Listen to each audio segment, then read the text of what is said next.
Nah, untuk masalah pantangan apa saja yang wajib Anda hindari dan alasannya apa atau masalahnya kenapa, ini akan kami terangkan semua. Pokoknya sekarang asam lambung GERD, obatnya herbal EC pasti cepat sembuh. Asal sembuh biarin harga murah, yang penting tubuh sehat. Asam jantung obatnya SC.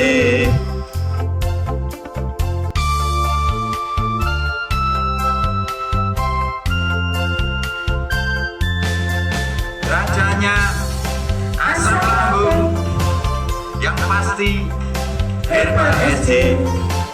Rajanya asam lambung, yang pasti herbal SC. Assalamualaikum warahmatullahi wabarakatuh. Salam sehat bersama SC Matuk. Kita ketemu lagi untuk membahas makanan apa saja yang wajib dihindari oleh orang-orang yang sedang menderita asam lambung, GERD, anxiety maupun jantung. Yang selama ini Anda divonis-vonis seperti itu, yang wajib dihindari apa saja, ini akan kami terangkan di sini. Walaupun Anda pernah melihat atau konten, jadi kadang kita tidak bisa membedakan mana konten, mana pengobatan. Saat konten kita akan diarahkan untuk menonton terus, supaya kita kalau tidak sembuh kan otomatis menonton terus. Tapi kalau untuk pengobatan, itu mengarahkannya ke kesembuhan secara total.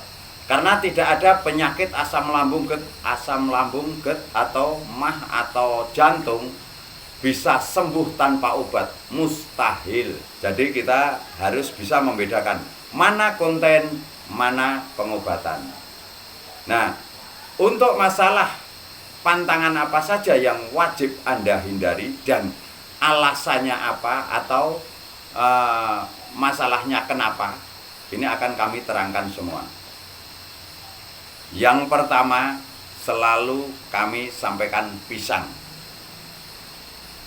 Pisang ini kalau belum dimasak atau belum direbus atau belum digoreng atau belum dimasak lainnya, jangan coba-coba makan pisang itu. Walaupun kadang ada konten yang memperlihatkan dia makan pisang. Karena selama ini Anda harus tahu, orang yang cuman sesak sedikit saja kadang divonis asam lambung. Yang cuman kembung saja divonis asam lambung. Tapi saat sensasinya sudah mulai mual, begah, kembung, sesak, pandangan buram, keliengan, lemes, coba makan pisang. Kalau enggak kambuh, saya kasih obat gratis sampai sembuh. Nah, nanti kita coba makan di hadapan kami. Saya tunggu 2 jam enggak kambuh, saya kasih obat gratis. Nah, itu seperti itu.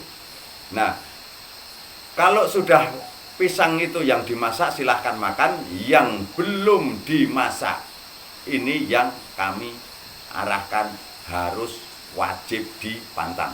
Bahkan sudah sembuh pun Anda wajib pantang pisang kalau belum dimasak. Tapi kalau sudah direbus, digoreng, bikin kolak atau selai atau apapun, silahkan Anda makan aman. Yang kedua, kacang tanah. Oh, yang pisang tadi alasannya apa kok nggak boleh dimakan? Saat kita makan pisang yang belum dimasak, itu kaliumnya itu tinggi sekali. Saat kalium yang tinggi tadi Anda konsumsi, itu akan memicu gas, itu cepat sekali untuk memproduksi gasnya. Setelah masuk ke dalam usus melalui penyerapan sari makanannya, setelah diserap itu dia akan menjadi pup di dalam tubuh yang akhirnya akan mengeluarkan gas yang luar biasa cepat sekali. Biasanya dalam waktu paling lama 2 jam pasti kambuh. Ini yang harus hati-hati. Terus yang kedua, kacang tanah. Sebenarnya ini semua pantangan-pantangan ini udah sudah kami bahas di tahun-tahun yang lalu, tahun 2019 mungkin. Nah, tapi karena banyak yang belum mengerti, makanya kami ulang kembali. Nah, terus kacang tanah. Kenapa kami melarang kacang tanah? Kacang tanah ini lemaknya itu sangat tinggi sekali. Dan makanan yang lemaknya sangat tinggi ini mudah menempel di dinding-dinding usus. Lemak-lemak itu, kalau Anda tidak percaya, Anda bayangkan peralon-peralon yang buat lewat air cucian dari dari wastafel dapur rumah tangga. Biasanya lemak-lemak itu akan menempel di dinding-dinding peralon itu dan akhirnya menyumbat. Nah, saat menyumbat tadi atau saat menempel di dinding-dinding usus tadi, nah itu akan menjadi penyebab produksi gas yang luar biasa besarnya.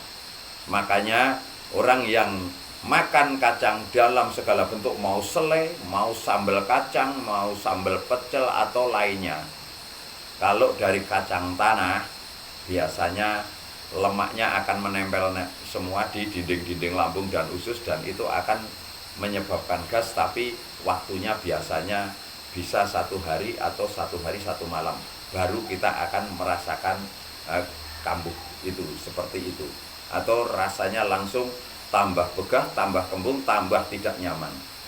Terus yang ketiga, pepaya. Pepaya ini sebenarnya kami tidak melarang, tapi karena kebanyakan orang ini tidak tahu, ya.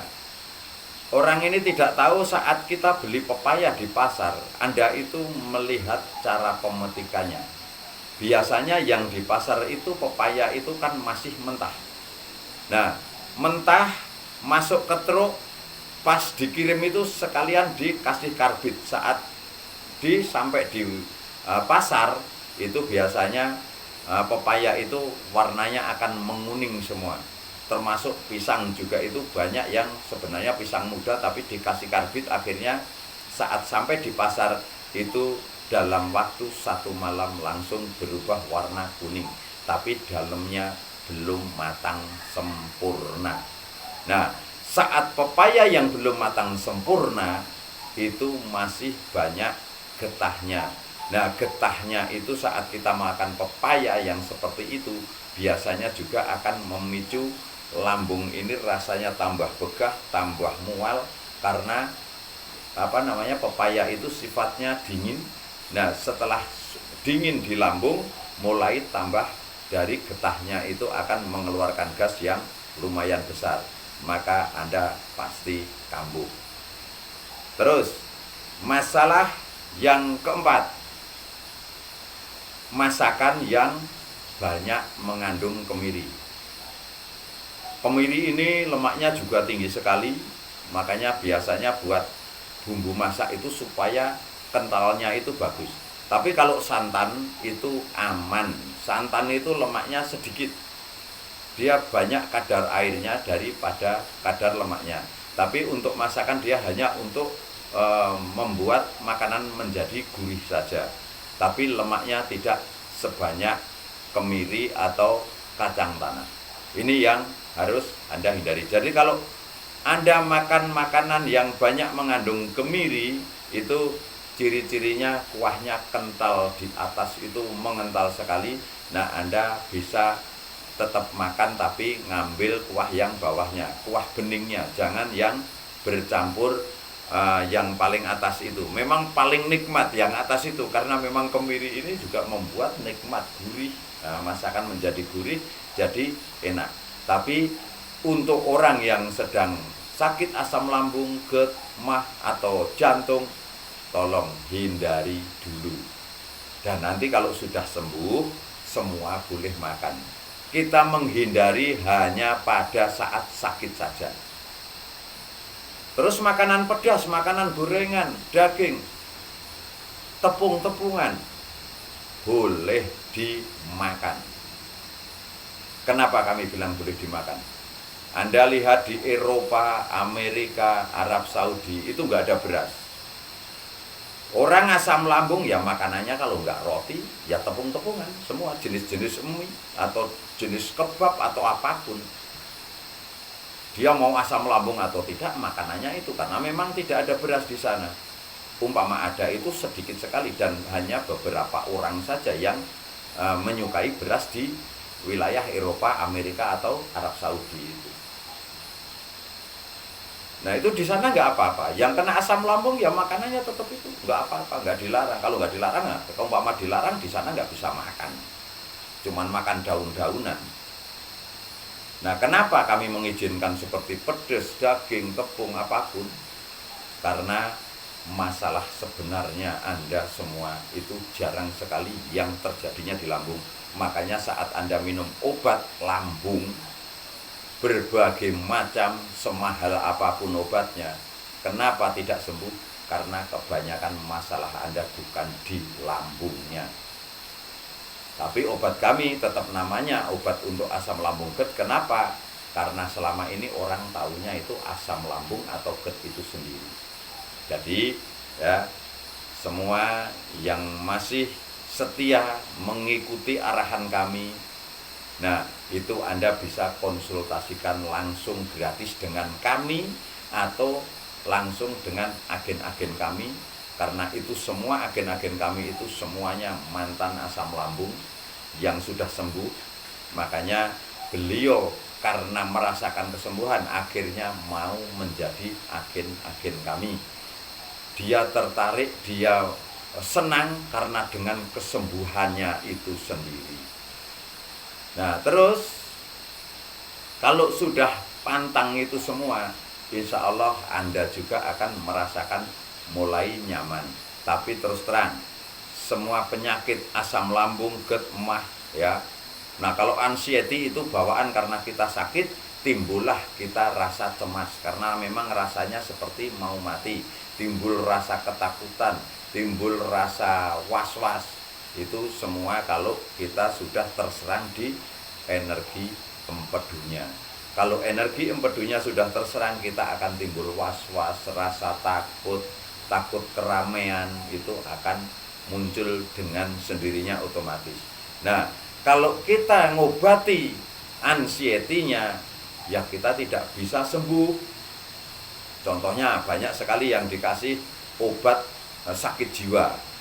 Obat penenang ini obat sakit jiwa. Nah, Anda dikira sakit jiwa kenapa? Karena Anda dikira Anda itu karena diperiksa ya dari suhu tubuh normal, dari suara normal, terus dari raut wajah normal. Tidak ada yang menunjukkan penyakit, tapi Anda merasakan yang luar biasa. Yang rasa ketakutannya, rasa ini, itu dikira kita itu orang gila. Makanya kita dipindah ke rumah sakit jiwa. Karena yang bisa mengobati ini ya, pengobatan yang pernah asam lambung pasti bisa mengobati. Tapi orang asam lambung yang sudah sembuh. Tapi kalau orang yang pernah sakit asam lambung belum sembuh ya belum bisa ngobati. Dirinya aja belum bisa sembuh kok bisa ngobati orang, ya nggak mungkin. Itu seperti itu ya saudaraku semua. Makanya perhatikan semuanya supaya Anda bisa lekas sembuh ya. Terus dari obat mengobati penyakit ini juga karena tidak bisa langsung sekaligus, itu pelan-pelan tapi pasti. Apalagi obat herbal ini tidak bekerja cepat sekali, tapi butuh waktu, pelan-pelan dan insya Allah pasti sembuh. Yang kedua, kita tidak bisa mengobati sakit ini hanya dengan obat saja, dan tidak bisa hanya dengan arahan saja, harus dua-duanya. Antara obat dan arahan harus sama. Jadi saat Anda sudah mendapatkan obat asam lambung dari kami, sudah mulai nyaman, Anda tetap minta arahan supaya tidak kebanyakan obat. Nah, cukup sampai di sini ya saudaraku semua. Semoga lekas sembuh dan tidak tersisa sedikit pun penyakit. Wassalamualaikum warahmatullahi wabarakatuh. Salam sehat bersama SJ Mato.